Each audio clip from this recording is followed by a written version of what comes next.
G'day gamers, welcome to New by Design. Gonna be doing a video here on Assassin's Creed Valhalla, and I'm gonna show you guys how to easily defeat the legendary animal, the corpse feeders. Alright gamers, so to get to the corpse feeders, you're gonna have to work your way over to Perry here. As you can see it marked on my map here. You'll just go over to where they're kind of feasting on a bunch of different corpses of various things there, and the first thing you're gonna do is run right over to this building, and as fast as you can, jump to the top of it. This is essentially going to be our strategy, although there's a couple other things that will make this a lot easier for you. The biggest thing is only one wolf, and only the small wolves will come up to the roof at a time. It's going to start first with the white wolf. Once you kill the white wolf, the black wolf, or the medium-sized black wolf, will jump up there, and then the largest one can't actually ever jump up here. So we're going to go ahead and work our way through this white wolf right here, and the biggest thing is, this is a ranged fight, so try to upgrade your quiver if you can, have full arrows, and also have health just in case you get hit. This is essentially what we're looking to do right here. Have the wolf slowly walking towards you, and with a hunter bow and hunter arrows, you're just going to keep on hitting him in the head. This will keep on sending him backwards, and it'll prevent him from actually charging at you as often as possible. I should also mention, or I should have mentioned this earlier, this is on Berserker difficulty, so if you have it set to the hardest difficulty, things might change a little bit. However, this is hard difficulty, so it should be really close to this, and if you set it easier, it'll just be easier. The move I use there for adrenaline is going to be called Mark of Death. I've got a video up showing you guys how to get that if you haven't already. And now that we've got the first one down, be wary of this second one. He does charge faster. There is still an ability to get him in that lockdown pattern if you can do it. But as you can see, I've only got 4 hunter arrows left, so we're going to change to a different strategy in a couple seconds here. I'm going to try to do the critical spots or the weak points on this wolf, but as you can see, he moves too fast to do it with the hunter bow. I've wasted 4 hunter arrows, or I will waste 4 hunter arrows during this, which I really shouldn't have did. I should have immediately switched to the light bow, which you'll see that I do in a couple seconds here.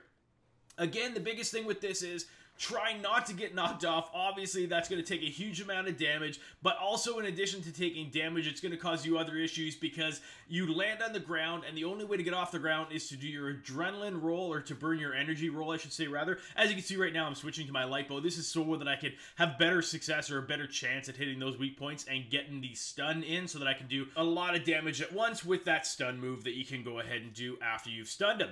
You can see with this one here, I'm sort of trying to test to see if the light bow will get him into that stun lock, but obviously it can't. The light bow's damage is too low, and the stun ability of it is too low, so this doesn't work. You can see he can keep on charging through to me. If I had more hunter arrows, I would be able to successfully do it. You can see I was able to actually get one of his weak points there, and it was the one on the left side. He's got 2, or this wolf has 2 weak points, one on either side, so now you can see that I've set myself up to start dodging to the right instead of the left, so it's exposed. We ended up picking it up there, so we'll go ahead and do that major stun attack damage here, and follow it up with a couple attacks, which is a little bit risky, as you can see. I don't know if you guys noticed it, but what ended up happening and getting me there was the fact that I tried to use an adrenaline ability, so I got caught in an animation. During that animation, he was actually able to hit me. Second time I tried one, it ended up working pretty well here, but again, I really should have used Mark of Death like I used last time, because the arrows do significantly more damage to these wolves. You can see right now he is feeding, which charges his health, so I kind of let him go probably a little bit too long. I should have jumped on him right away, but I was kind of deciding, should I switch between arrows and all that kind of stuff, or different bows and all that kind of thing, so I let him go way too long. What I should have did, and what I recommend you guys do, jump down right away, hit him, or shoot him with an arrow if you have those arrows still available to you. You can see now I'm running really low on arrows. I'm almost out of light arrows. I did pick up a couple arrows while I was down there, so we'll go ahead and switch over to the hunter bow again. Now that we switched over to the hunter bow, we'll probably go ahead and use our adrenaline here just to try to do some damage. You can see again, he's feeding. He's ended up charging up quite a bit. He ends up charging really quick. Like, he was down there probably for 2 seconds and he was already starting to charge energy. So it is one of those things that you have to consider. It is going to be really difficult to keep him going, but we're going to keep on going here. We got some adrenaline built up, so we'll be able to do a big adrenaline attack in just a minute here. Hopefully this one will finish him off, but it ended up not, because I ended up having to let it loose because he ended up getting too close to me. As you can see here, this is probably the closest I have came and the closest I will come to dying in the fight. Ended up taking a lot of health damage there, but the bigger part about that is the main wolf just about grabbed onto me, and that is more or less instant death when that happens. Again, you can see he's about to start feeding. This is how you should do it. The second he jumps down, chase him down so that he doesn't have a chance to recharge. I'm going to pick up a couple arrows while we're down here, and I'm going to show you guys the main strategy on the large or the boss wolf. They're all kind of boss wolves. They're all very difficult, but if you try to take this one out first without taking the other two out, it's basically impossible. So here's what we're doing. We're trying to get him into this barking and howling lock. He's now going to be locked into this place, and the reason we're doing that, you can see I'm basically trying to switch between every arrow or every bow that I have arrows in so that I can start burning the damage.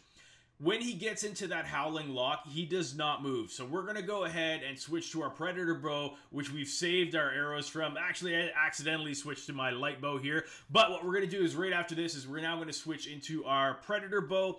This is what we've been saving it for because it does a significant amount of damage. We needed these arrows for the main boss here, and we've got him in that stun lock. So this is what we're going to do here. You can see he constantly goes back into the same spot. He's got 3 weak points. He's got one on his front leg, one on his front right leg, one on his front left leg, and one on his rear left leg. So we're just going to go ahead and wait for his bark or his charge to go back to the exact same position. You can see I'm not doing too much here. I'm just waiting for that leg to get back into position. Then I'm firing.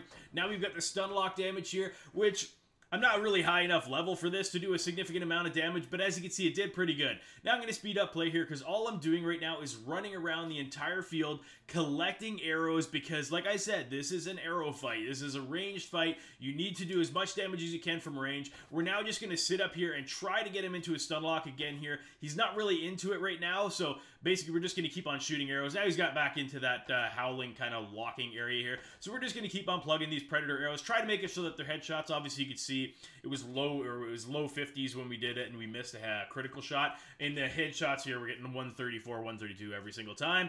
Does huge damage. We're going to go ahead and switch back to our hunter bow here right now and start charging him with the mark of death because he's pretty much at that area where he's about to die anyway. So we'll go ahead and hold our charge for the entire length here, most amount possible, because obviously it does more damage. We don't want to have to run down there and get some more arrows again. You can see I've only got 2 hunter arrows left, and you can see that is all there is to it.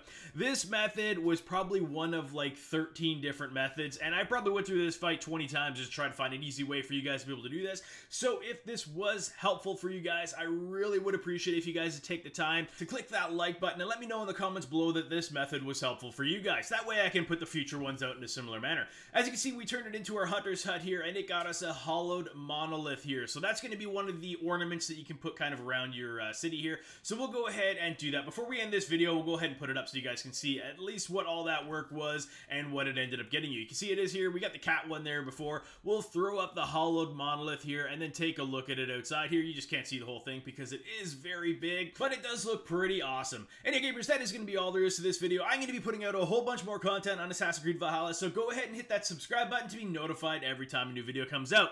Alright, gamers, thanks for watching.